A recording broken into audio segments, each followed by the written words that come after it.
पहली हिजरत हबशा के बाद जब महाजरीन वापस लौटे तो उन पर खुसूसन और मुसलमानों पर उमूमन कुरैश का जुल्म तशद्दुद और जोर सितम बढ़ गया और उनके खानदान वालों ने उन्हें खूब सताया, क्योंकि कुरैश को उनके साथ नज्जाशी के हुस्न सुलूक की जो खबर मिली थी उस पर वो निहायत नाखुश थे। नाचार रसूलुल्लाह सल्लल्लाहु अलैहि वसल्लम ने सहाबाए कराम को फिर हिजरत हबशा का मशवरा दिया, लेकिन ये दूसरी हिजरत पहली हिजरत के बिलमुकाबिल अपने दामन में ज्यादा मुश्किलात लिए हुए थी, क्योंकि अब की बार कुरैश पहले से ही चौकन्ना थे और ऐसी किसी कोशिश को नाकाम बनाने का तहैया किए हुए थे। लेकिन मुसलमान इससे कहीं ज्यादा मुस्तैद साबित हुए और अल्लाह ने उनके लिए सफर आसान बना दिया। चुनाचे वो कुरैश की गिरफ्त में आने से पहले ही शाह हबशा के पास पहुंच गए। इस दफा कुल 82 या 83 मर्दों ने हिजरत की। हजरत अम्मार की हिजरत मुख्तलिफ है और 18 या 19 औरतों ने। अल्लामा मंसूर पूरी ने यकीन के साथ औरतों की तादाद 18 लिखी है। मुशरिकीन को सख्त कलक था कि मुसलमान अपनी जान और अपना दीन बचाकर एक पुरअमन जगह भाग गए हैं, लिहाजा उन्होंने अमर बिन आस और अब्दुल्लाह बिन रबिया को, जो गहरी सूझबूझ के मालिक थे और अभी मुसलमान नहीं हुए थे, एक अहम सिफारती मुहिम के लिए मुंतखब किया और उन दोनों को नज्जाशी और पादरियों की खिदमत में पेश करने के लिए बेहतरीन तोहफे और हदिये देकर हबशा रवाना किया। इन दोनों ने पहले हबशा पहुंचकर पादरियों को तहाइफ पेश किए, फिर उन्हें अपने दलाइल से आगाह किया जिनकी बुनियाद पर वो मुसलमानों को हबशा से निकलवाना चाहते थे। जब पादरियों ने इस बात से इत्तेफाक कर लिया कि वो नज्जाशी को मुसलमानों के निकाल देने का मशवरा देंगे, तो ये दोनों नज्जाशी के हुजूर हाजिर हुए और अपना मुद्दा यूं अर्ज किया, ऐ बादशाह, आपके मुल्क में हमारे कुछ नासमझ नौजवान भाग आए हैं। उन्होंने अपनी कौम का दीन छोड़ दिया है, लेकिन आपके दीन में भी दाखिल नहीं हुए हैं, बल्कि एक नया दीन ईजाद किया है जिसे न हम जानते हैं न आप। हमें आपकी खिदमत में उन्हीं की बाबत उनके वालिदैन, चचाओं और कुंबे कबीले के अमायदीन ने भेजा है। मकसद ये है कि आप उन्हें उनके पास वापस भेज दें, क्योंकि वो लोग इन पर कड़ी निगाह रखते हैं और उनकी खामी और अताब के असबाब को बेहतर तौर पर समझते हैं। जब ये दोनों अपना मुद्दा अर्ज कर चुके तो पादरियों ने कहा, बादशाह सलामत, ये दोनों ठीक ही कह रहे हैं, आप उन जवानों को इन दोनों के हवाले कर दें, ये दोनों उन्हें उनकी कौम और उनके मुल्क में वापस पहुंचा देंगे। लेकिन नज्जाशी ने सोचा कि इस कज़िये को गहराई से खंगालना और इसके तमाम पहलुओं को सुनना जरूरी है। चुनाचे उसने मुसलमानों को बुला भेजा। मुसलमान ये तहिया करके उसके दरबार में आए कि हम सच ही बोलेंगे, खा नतीजा कुछ भी हो। जब मुसलमान आ गए तो नज्जाशी ने पूछा, ये कौन सा दीन है जिसकी बुनियाद पर तुमने अपनी कौम से अलहदगी इख्तियार कर ली है, लेकिन मेरे दीन में भी दाखिल नहीं हुए और ना उन मिल्लतों ही में से किसी के दीन में दाखिल हुए हों। मुसलमानों के तर्जुमान हजरत जाफर इब्ने अबी तालिब रज़ियल्लाहु अन्हु थे। उन्होंने कहा, ए बादशाह, हम ऐसी कौम थे जो जाहिलियत में मुब्तला थी। हम बुत पूजते थे, मुर्दार खाते थे, बदकारियां करते थे, क़िराबतदारों से ताल्लुक तोड़ते थे, हमसायों से बदसलूकी करते थे और हम में से ताकतवर कमज़ोर को खा रहा था। हम इसी हालत में थे कि अल्लाह ने हम ही में से एक रसूल भेजा। उसकी आली नस्बी, सच्चाई, अमानत और पाक दामनी हमें पहले से मालूम थी। उसने हमें अल्लाह की तरफ बुलाया और समझाया कि हम सिर्फ एक अल्लाह को माने और उसी की इबादत करें और उसके सिवा जिन पत्थरों और बुतों को हमारे बाप दादा पूजते थे उन्हें छोड़ दें। उसने हमें सच बोलने, अमानत अदा करने, क़िराबत जोड़ने, पड़ोसी से अच्छा सलूक करने और हरामकारी और खूंरेजी से बाज रहने का हुक्म दिया और फवाहिश में मुलव्विस होने, झूठ बोलने, यतीम का माल खाने और पाक दामन औरतों पर झूठी तोहमत लगाने से मना किया। उसने हमें यह भी हुक्म दिया कि हम सिर्फ अल्लाह की इबादत करें, उसके साथ किसी को शरीक न ठहराएं। उसने हमें नमाज, रोज़ा और ज़कात का हुक्म दिया। इसी तरह हज़रत जाफ़र रज़ियल्लाहु अन्हु ने इस्लाम के काम गिनाए, फिर कहा, हमने इस पैगंबर को सच्चा माना, इस पर ईमान लाए और उसके लाए हुए दीन खुदाबंदी में उसकी पैरवी की। चुनाचे हमने सिर्फ अल्लाह की इबादत की, उसके साथ किसी को शरीक नहीं किया और जिन बातों को उस पैगंबर ने हराम बताया उन्हें हराम माना और जिनको हलाल बताया उन्हें हलाल जाना। इस पर हमारी कौम हमसे बिगड़ गई। उसने हम पर जुल्म सितम किया और हमें हमारे दीन से फेरने के लिए फितने और सजाओं से दो चार किया, ताकि हम अल्लाह की इबादत छोड़कर बुत परस्ती की तरफ पलट जाएं और जिन गंदी चीज़ों को हलाल समझते थे उन्हें फिर हलाल समझने लगे। जब उन्होंने हम पर बहुत कहर व जुल्म किया, ज़मीन तंग कर दी और हमारे दरमियान और हमारे दीन के दरमियान रोक बनकर खड़े हो गए, तो हमने आपके मुल्क की राह ली और दूसरों पर आपको तरजीह देते हुए आपकी पनाह में रहना पसंद किया और ये उम्मीद की कि ऐ बादशाह, आपके पास हम पर जुल्म नहीं किया जाएगा। नज्जाशी ने कहा, वो पैगंबर जो कुछ लाए हैं उसमें से कुछ तुम्हारे पास है? हजरत जाफर रजी अल्लाह अन्हु ने कहा, हाँ। नज्जाशी ने कहा, जरा मुझे भी पढ़कर सुनाओ। हजरत जाफर रजी अल्लाह अन्हु ने सूरह मरियम की इब्तिदाई आयात तिलावत फरमाई। नज्जाशी इस कदर रोया कि उसकी दाढ़ी तर हो गई। नज्जाशी के तमाम पादरी भी हजरत जाफर रजी अल्लाह अन्हु की तिलावत सुनकर इस कदर रोए कि उनके सहीफे तर हो गए। फिर नज्जाशी ने कहा कि ये कलाम और वो कलाम जो हजरत ईसा अलैहिस्सलाम लेकर आए थे, दोनों एक ही शम्मादान से निकले हुए हैं। उसके बाद नज्जाशी ने अमर बिन आस और अब्दुल्लाह बिन रबिया को मुखातिब करके कहा कि तुम दोनों चले जाओ, मैं इन लोगों को तुम्हारे हवाले नहीं कर सकता और न यहाँ इनके खिलाफ कोई चाल चली जा सकती है। इस हुक्म पर वो दोनों वहां से निकल गए। लेकिन फिर अमर बिन आस ने अब्दुल्लाह बिन रबिया से कहा, खुदा की कसम, कल इनके मुतल्लिक ऐसी बात लाऊंगा कि इनकी हरियाली की जड़ काट के रख दूंगा।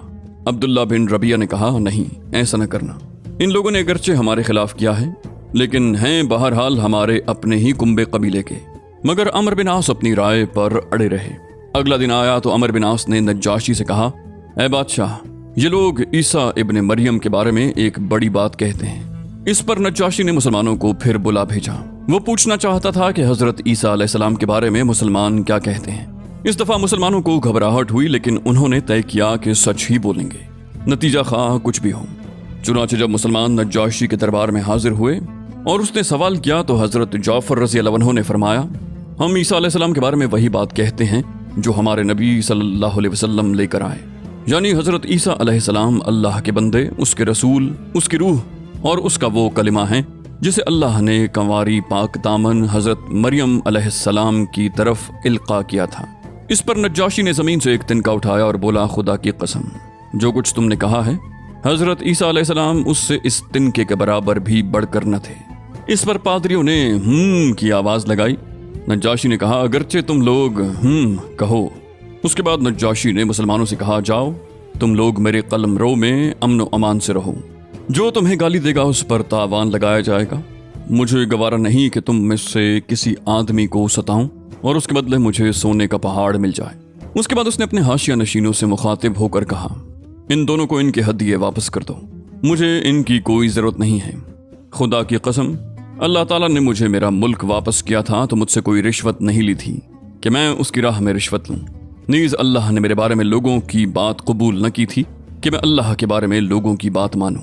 हजरत उम्मे सलमा रजी अल्लाह ताला अन्हा, जिन्होंने इस वाक़े को बयान किया है, कहती हैं कि उसके बाद वो दोनों अपने हदिये तोहफे लिए बेआबरू होकर वापस चले गए और हम नज्जाशी के पास एक अच्छे मुल्क में एक अच्छे पड़ोसी के ज़ेरे साया मुकीम रहे। ये इब्ने इसहाक की रिवायत है। दूसरे सीरत निगारों का बयान है कि नज्जाशी के दरबार में हजरत अमर बिन आस की हाजिरी जंगे बदर के बाद हुई थी। बाज लोगों ने तत्बीक की ये सूरत बयान की है कि हजरत अमर बिन आस नज्जाशी के दरबार में मुसलमानों की वापसी के लिए 2 मरतबा गए थे, लेकिन जंग बदर के बाद की हाजिरी के ज़िमन में हजरत जाफर रज़ी अल्लाह अन्हु और नज्जाशी के दरमियान सवाल जवाब की जो तफसीलात बयान की जाती हैं वो तकरीबन वही हैं जो इब्ने इसहाक ने हिजरत हबशा के बाद की हाजिरी के सिलसिले में बयान की हैं। फिर इन सवालात के मज़ामीन से वाज़ेह होता है कि नज्जाशी के पास ये मामला अभी पहली बार पेश हुआ था, इसलिए तरजीह इस बात को हासिल है कि मुसलमानों को वापस लाने की कोशिश सिर्फ एक बार हुई थी और वो हिजरत हबशा के बाद थी। बहरहाल मुशरिकीन की चाल नाकाम हो गई और उनकी समझ में आ गया कि वो अपने जज्बा अदावत को अपने दायरा इख्तियार ही में आसूदा कर सकते हैं। लेकिन इसके नतीजे में उन्होंने एक खौफनाक बात सोचनी शुरू कर दी। दर हकीकत उन्हें अच्छी तरह एहसास हो गया था कि इस मुसीबत से निमटने के लिए अब उनके सामने 2 ही रास्ते रह गए हैं, या तो रसूलुल्लाह सल्लल्लाहु अलैहि वसल्लम को तबलीग से बज़ोर ताकत रोक दें या फिर आप अलैहिस्सलाम के वजूद ही का सफाया कर दें। लेकिन दूसरी सूरत हद दर्जे मुश्किल थी, क्योंकि अबू तालिब आप अलैहिस्सलाम के मुहाफिज थे और मुशरिकीन के अज़ाइम के सामने आहनी दीवार बने हुए थे। इसलिए यही मुफीद समझा गया कि अबू तालिब से 2 बातें हो जाएं। इस तजवीज़ के बाद सरदारान कुरैश अबू तालिब के पास हाजिर हुए और बोले, अबू तालिब, आप हमारे अंदर सिन्न शर्फ और एजाज के मालिक हैं। हमने आपसे गुजारिश की कि अपने भतीजे को रोकिए, लेकिन आपने न रोका। आप याद रखें, हम इसे बर्दाश्त नहीं कर सकते कि हमारे आबाओ अजदाद को गालियां दी जाएं, हमारी अक्ल फहम को हिमाकत ज़दा करार दिया जाए और हमारे खुदाओं की ऐब चीनी की जाए। आप रोक दीजिए, वरना हम आपसे और उनसे ऐसी जंग छेड़ देंगे कि एक फरीक का सफाया होकर रहेगा। अबू तालिब पर इस जोरदार धमकी का बहुत ज्यादा असर हुआ। और उन्होंने रसूल अल्लाह सल्लल्लाहु अलैहि वसल्लम को बुलाकर कहा, भतीजे, तुम्हारी कौम के लोग मेरे पास आए थे और ऐसी ऐसी बातें कह गए थे। अब मुझ पर और खुद अपने आप पर रहम करो और इस मामले में मुझ पर इतना बोझ न डालो जो मेरे बस से बाहर हो। ये सुनकर रसूल अल्लाह सल्लल्लाहु अलैहि वसल्लम ने समझा कि अब आप अलैहिस्सलाम के चचा भी आपका साथ छोड़ देंगे और वो भी आप अलैहिस्सलाम की मदद से कमजोर पड़ गए हैं। इसलिए फरमाया, चचा जान, खुदा की कसम, अगर ये लोग मेरे दाएं हाथ में सूरज और बाएं हाथ में चांद रख दें कि मैं इस काम को उस हद तक पहुंचाए बगैर छोड़ दूं कि या तो अल्लाह इसे गालिब कर दे या मैं इसी राह में फना हो जाऊं, तो नहीं छोड़ सकता। इसके बाद आपकी आंखें अश्कबार हो गईं। आप अलैहिस्सलाम रो पड़े और उठ गए। जब वापस जाने लगे तो अबू तालिब ने पुकारा और सामने तशरीफ लाए और कहा, भतीजे, जाओ, जो चाहो कहो, खुदा की कसम मैं तुम्हें कभी भी किसी भी वजह से नहीं छोड़ सकता। पिछली धमकी के बावजूद जब कुरैश ने देखा कि रसूल अल्लाह सल्लल्लाहु अलैहि वसल्लम अपना काम किए जा रहे हैं तो उनकी समझ में आ गया कि अबू तालिब रसूल अल्लाह सल्लल्लाहु अलैहि वसल्लम को छोड़ नहीं सकते, बल्कि इस बारे में कुरैश से जुदा होने और उनकी अदावत मोल लेने को तैयार हैं। चुनाचे वो लोग वलीद बिन मुगीरा के लड़के उमारा को हमराह लेकर अबू तालिब के पास पहुंचे और उनसे यूं अर्ज किया, ऐ अबू तालिब, ये कुरैश का सबसे बांका और खूबसूरत नौजवान है, आप इसे ले लें। इसकी दियत और नुसरत के आप हकदार होंगे। आप इसे अपना लड़का बना लें, ये आपका होगा और आप अपने उस भतीजे को हमारे हवाले कर दें जिसने आपके आबा व अजदाद के दीन की मुखालिफत की है। आपकी कौम का शिराजा मुंतशिर कर रखा है और उनकी अक्लों को हिमाकत से दो चार बतलाया है। हम उसे कत्ल करेंगे, बस ये एक आदमी के बदले एक आदमी का हिसाब है। अबू तालिब ने कहा, खुदा की कसम, कितना बुरा सौदा है जो तुम लोग मुझसे कर रहे हो। तुम अपना बेटा मुझे देते हो कि मैं इसे खिलाऊं, पिलाऊं, पालूं, पोसूं, और मेरा बेटा मुझसे तलब करते हो कि उसे कत्ल कर दो। खुदा की कसम, ये नहीं हो सकता। इस पर नौफल बिन अब्द मनाफ का पोता मुतिम बिन अदी बोला, खुदा की कसम है अबू तालिब, तुमसे तुम्हारी कौम ने इंसाफ की बात कही है और जो सूरत तुम्हें नागवार है उससे बचने की कोशिश की है, लेकिन मैं देखता हूं कि तुम इनकी किसी बात को कबूल नहीं करना चाहते। जवाब में अबू तालिब ने कहा, बखुदा, तुम लोगों ने मुझसे इंसाफ की बात नहीं की, बल्कि तुम भी मेरा साथ छोड़कर मेरे मुखालिफ लोगों की मदद पर तुले बैठे हो। तो ठीक है, जो चाहो करो। इन दोनों गुफ्तगुओं की नाकामी के बाद कुरैश का जज्बाए जोर सितम और भी बढ़ गया और ईज़ा रसानी का सिलसिला पहले से फुजूतर और सख्तर हो गया। उन्हीं दिनों कुरैश के सरकशों के दिमाग में नबी सल्लल्लाहु अलैहि वसल्लम के खातिमे की एक तजवीज़ उभरी, लेकिन यही तजवीज़ और यही सख्तियां मक्का के जांबाजों में से दो सरफरोशों यानी हजरत हमजा बिन अब्दुल मुत्तलिब और हजरत उमर बिन खत्ताब के इस्लाम लाने और उनके जरिए इस्लाम को तक़वियत पहुंचाने का सबब बन गई। जुल्म के सिलसिला दराज के एक दो नमूने ये हैं कि एक रोज अबू लहब का बेटा उतैबा रसूल अल्लाह के पास आया और बोला, मैं वन नजमी इज़ा हवा और सुम्मा दना फतदल्ला के साथ कुफर करता हूँ। उसके बाद वो आप अलैहिस्सलाम पर ईज़ा रसानी के साथ मुसल्लत हो गया। आप अलैहिस्सलाम का कुर्ता फाड़ दिया और आपके चेहरे पर थूक दिया। अगरचे थूक आप अलैहिस्सलाम पर न पड़ा। उसी मौके पर नबी सल्लल्लाहु अलैहि वसल्लम ने बद्दुआ की कि ऐ अल्लाह, इस पर अपने कुत्तों में से कोई कुत्ता मुसल्लत कर दे। नबी सल्लल्लाहु अलैहि वसल्लम की ये बद्दुआ कबूल हुई। चुनाचे उतैबा एक बार कुरैश के कुछ लोगों के हमरा सफर में गया।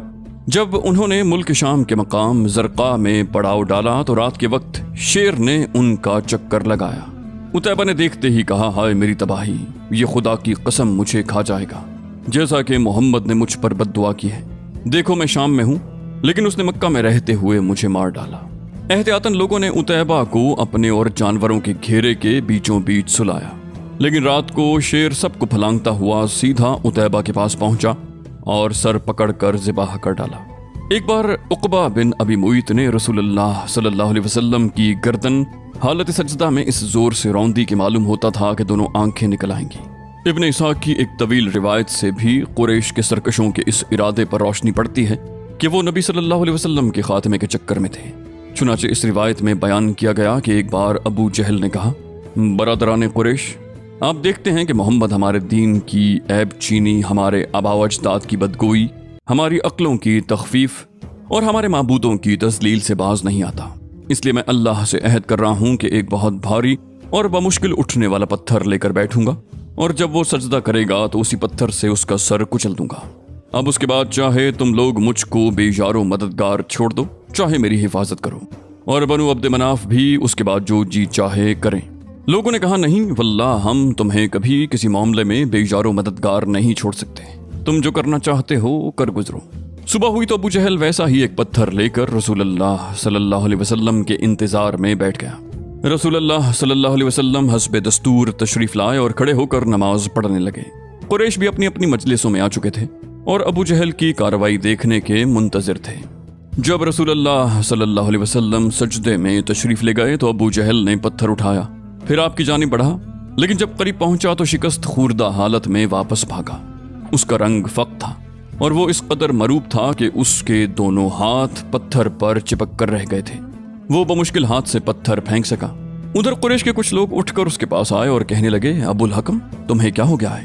اس نے کہا، میں نے رات جو بات کہی تھی وہی کرنے جا رہا تھا، لیکن جب اس کے قریب پہنچا تو ایک اونٹ آڑے آ گیا۔ باخدا میں نے کبھی کسی اونٹ کی ویسی کھوپڑی، ویسی گردن اور ویسے دانت دیکھے ہی نہیں۔ وہ مجھے کھا جانا چاہتا تھا۔ ابن اسحاق کہتے ہیں، مجھے بتایا گیا کہ رسول اللہ صلی اللہ علیہ وسلم نے فرمایا، یہ جبریل علیہ السلام تھے، اگر ابو جہل قریب آتا تو اسے دھر پکڑتے۔ اس کے بعد ابو جہل نے رسول اللہ صلی اللہ علیہ وسلم کے خلاف ایک ایسی حرکت کی جو حضرت حمزہ رضی اللہ عنہ کے اسلام لانے کا سبب بن گئی۔ جہاں تک قریش کے دوسرے بدماشوں کا تعلق ہے تو ان کے دلوں میں بھی نبی صلی اللہ علیہ وسلم کے خاتمے کا خیال برابر پکڑا تھا۔ چنانچہ عبداللہ بن عمرو بن عاص سے ابن اسحاق نے ان کا یہ بیان نقل کیا ہے کہ ایک بار مشرکین حتیم میں جمع تھے، میں بھی موجود تھا۔ مشرکین نے رسول اللہ صلی اللہ علیہ وسلم کا ذکر چھیڑا اور کہنے لگے، اس شخص کے معاملے میں ہم نے جیسا صبر کیا ہے اس کی مثال نہیں، در حقیقت ہم نے اس کے معاملے میں بہت ہی بڑی بات پر صبر کیا ہے۔ یہ گفتگو چل ہی رہی تھی کہ رسول اللہ صلی اللہ علیہ وسلم نمودار ہوئے۔ آپ علیہ السلام نے تشریف لا کر پہلے حجر اسود کو چوما، پھر طواف کرتے ہوئے مشرکین کے پاس سے گزرے۔ انہوں نے کچھ کہہ کر تانا زنی کی جس کا اثر میں نے آپ کے چہرے پر دیکھا۔ اس کے بعد جب دوبارہ آپ علیہ السلام کا گزر ہوا تو مشرکین نے پھر اسی طرح کی لان تان کی، میں نے اس کا بھی اثر آپ علیہ السلام کے چہرے پر دیکھا۔ اس کے بعد آپ علیہ السلام سہبارہ گزرے تو مشرکین نے پھر آپ پر لان تان کی۔ اب کی بار آپ ٹھہرے اور فرمایا، قریش کے لوگوں سن رہے ہو، اس ذات کی قسم جس کے ہاتھ میں میری جان ہے، میں تمہارے پاس تمہارے قتل اور ذبح کا حکم لے کر آیا ہوں۔ آپ علیہ السلام کے اس ارشاد نے لوگوں کو پکڑ لیا۔ ان پر ایسا سکتہ طاری ہوا کہ گویا ہر آدمی کے سر پر چڑیا ہے، یہاں تک کہ جو آپ علیہ السلام پر سب سے زیادہ سخت تھا وہ بھی بہتر سے بہتر لفظ جو پا سکتا تھا اس کے ذریعے آپ علیہ السلام سے طلبگار رحمت ہوتے ہوئے کہنے لگا کہ ابو القاسم واپس جائیے، خدا کی قسم آپ کبھی بھی نادان نہ تھے۔ دوسرے دن قریش پھر اسی طرح جمع ہو کر آپ علیہ السلام کا ذکر کر رہے تھے کہ آپ نمودار ہوئے۔ دیکھتے ہی سب یکجان ہو کر ایک آدمی کی طرح آپ علیہ السلام پر پل پڑے اور آپ علیہ السلام کو گھیر لیا۔ پھر میں نے ایک آدمی کو دیکھا کہ اس نے گلے کے پاس سے آپ علیہ السلام کی چادر پکڑ لی اور بل دینے لگا۔ ابو بکر رضی اللہ عنہ آپ علیہ السلام کے بچاؤ میں لگ گئے۔ وہ روتے جاتے تھے اور کہتے جاتے تھے، کیا تم لوگ ایک آدمی کو اس لیے قتل کر رہے ہو کہ وہ کہتا ہے کہ میرا رب اللہ ہے؟ اس کے بعد وہ لوگ آپ علیہ السلام کو چھوڑ کر پلٹ گئے۔ عبداللہ بن عمرو بن عاص کہتے ہیں کہ یہ سب سے سخت ترین ایذا رسانی تھی جو میں نے قریش کو کبھی کرتے ہوئے دیکھا۔ صحیح بخاری میں حضرت عروہ بن زبیر رضی اللہ عنہ سے ان کا بیان مروی ہے کہ میں نے عبداللہ بن عمرو بن عاص رضی اللہ عنہ سے سوال کیا کہ مشرکین نے نبی صلی اللہ علیہ وسلم کے ساتھ جو سب سے سخت ترین بدسلوکی کی تھی، آپ مجھے اس کی تفصیل بتائیے۔ انہوں نے کہا کہ نبی صلی اللہ علیہ وسلم خانہ کعبہ کے پاس حتیم میں نماز پڑھ رہے تھے کہ عقبہ بن ابی معیط آ گیا۔ اس نے آتے ہی اپنا کپڑا آپ علیہ السلام کی گردن میں ڈال کر نہایت سختی کے ساتھ آپ کا گلا گھونٹا۔ اتنے میں ابو بکر رضی اللہ عنہ آ پہنچے اور انہوں نے اس کے دونوں کندھے پکڑ کر دھکا دیا اور اسے نبی صلی اللہ علیہ وسلم سے دور کرتے ہوئے فرمایا، تم لوگ ایک آدمی کو اس لیے قتل کرنا چاہتے ہو کہ وہ کہتا ہے کہ میرا رب اللہ ہے۔ حضرت اسماء رضی اللہ عنہا کی روایت میں مزید تفصیل ہے کہ حضرت ابو بکر کے پاس یہ چیخ پہنچی کہ اپنے ساتھی کو بچاؤ۔ وہ جھٹ ہمارے پاس سے نکلے، ان کے سر پر 4 چوٹیاں تھیں۔ وہ یہ کہتے ہوئے گئے کہ تم لوگ ایک آدمی کو محض اس لیے قتل کرنا چاہتے ہو کہ وہ کہتا ہے کہ میرا رب اللہ ہے۔ مشرکین نبی صلی اللہ علیہ وسلم کو چھوڑ کر ابو بکر رضی اللہ عنہ پر پل پڑے۔ وہ واپس آئے تو حالت یہ تھی کہ ہم ان کی چوٹیوں کا جو بال بھی چھوتے وہ ہماری چٹکی کے ساتھ چلا تھا۔